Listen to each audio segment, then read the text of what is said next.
Magandang araw po, Ma'am Kesh. Itago niyo na lang po ako sa pangalang Angel G. Ako po ay taga Davao, pero nagkaasawa dito sa Agusan. Nais ko lang pong ibahagi sa inyo, Ma'am Kesh, yung naging karanasan ko po noong bata ako. Bata pa lang po ako noon, ay nabiyayaan po ako ng ikatlong mata. Opo, Ma'am Kesh, meron po akong third eye. Sa katunayan nga po hindi lang po ako ang meron nito. Dahil pati rin ang kapatid ko ay mayroon din. Itago na lang po natin siya sa pangalang Laika. Noong nabubuhay pa ang lola ko, maraming nagsasabi na aswang daw ito. Ang sabi naman ng ibang tao ay may kakambal daw ang lola ko na isang aswang. Maraming sabi-sabi tungkol sa lola ko, pero isinawalang bahala na lang namin iyon.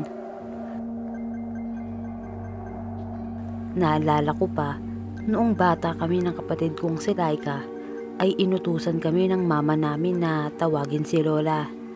Sinabihan ko pa yung kapatid ko na sabay kaming magtungo sa silid ni Lola dahil alam namin na minsan ay naririnig namin si Lola na may kausap na ibang tao sa loob ng silid nito.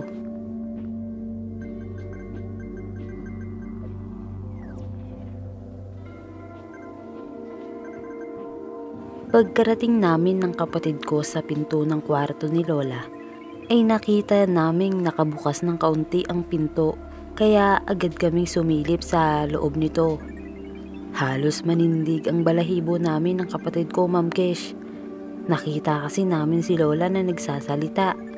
Ang mas nakakatakot pa doon, nakita namin si Lola na may kausap na isang matandang lalaki na nakadamit na pang pulis.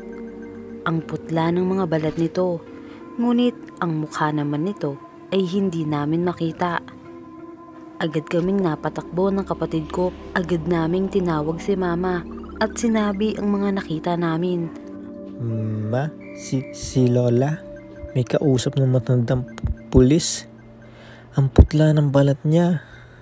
May bahid na takot kong wika kay mama.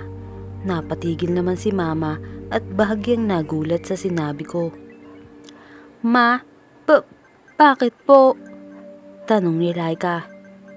Ayos lang ba kayo, ma? Oo anak, yung nakita nyo ay kasintahan iyon ng lola nyo. Paliwanag ni mama. Kasintahan po? Oo anak, ang lola nyo kasi ay kabit ng pulis na yun. Ha? Kabit si lola? Oo, kabit ang lola mo. Tsaka ang pulis na nakita nyo kanina ay patay na. Bigla naman kaming naistatwa ni Laika dahil ang pulis na nakita pala namin ay patay na. Nang malaman ng lola nyo na patay na ang kasintahan niya, ay nagtangka itong puntahan ito kung saan nakaburol ang pulis na